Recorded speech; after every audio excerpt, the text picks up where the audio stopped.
Howard is just banging on the keys and the typewriter's bouncing around because he's so freaking worked up. He grabs you by the collar, pulls you into the story, and throws you out 20 pages later soaking wet. And it's like, what just happened there? Conan stalked full-blown into his imagination as this amalgam of all these characters that he had known just kind of walked into his consciousness. Howard just pushes buttons that are really primal. The first Conan story appeared in this issue of Weird Tales, December 1932. It was called The Phoenix on the Sword. I started buying all the R.E. Howard books for the Frazetta covers. He said he got it to where he got him twisting back with that axe behind him. He goes, that's it. It grabs you. It's a powerful, iconic image that you see that and it's like, what's going on here? I want to know. This was a very interesting cover that I did for Marvel because the art director at the time was a comic artist by the name of John Buscema. He said it was the joy of his life. He said, now I'm really enjoying working because I'm doing something that I just love to do. He loved the character and he loved the settings. He loved the surrounding. He loved sword and sorcery. Barbarian Age is the time just before we got plunged back in and our era began. He's just using a lot of colorful language, and suddenly the ghostly images sort of appear in your head. He was creating spaces that felt real in some way.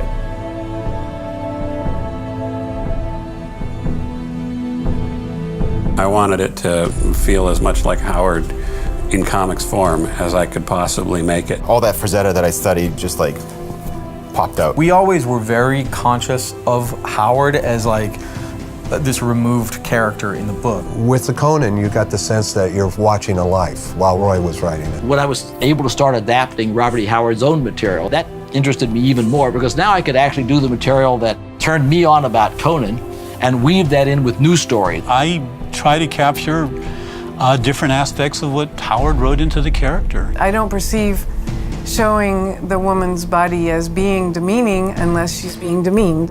They both would fight and defend each other and defend themselves. Conan is this big, burly barbarian with a sword. You cut things up with swords, you kill things with swords, but you can't do that in animation. Very different from what we have come to think of as Conan in the post-Frazetta era. And I walked onto that set and I saw this Frazetta painting come to life. I enjoy playing the character of Conan, and I'm very happy to play the rest of my life that character. You had the Arnold fans, the biggest group of them all. If there was no Arnold Schwarzenegger, we would have had to build one. We took that Frazetta illustration of him and the serpent. They ran that for 16 years. I get on the phone, and on the other line, it's Ralph. He says, "Stop searching. I am Conan." Arnold came down to visit Ralph on several occasions when we were filming. This is the first Conan actual portrait I did in oil. I always break Conan's nose whenever I'm drawing. That's one Trumanism that I put in there because I don't know anybody that is a boxer that doesn't have a broken nose. They embarked on a journey to create an MMO, massively multiplayer online game. It had to be a violent game. You know, there was that kind of edge to all of Howard's writing and the kind of barbarism. You know, there's a reason Conan is called Conan the Barbarian. If we looked inside Avi's office and we saw this video and said, that is Conan, he's a barbarian. It's very pre-Game of Thrones approach. His heroes aren't kings or people waiting to take their rightful place as the king. And he's a guy who's born to a blacksmith in a backwater village.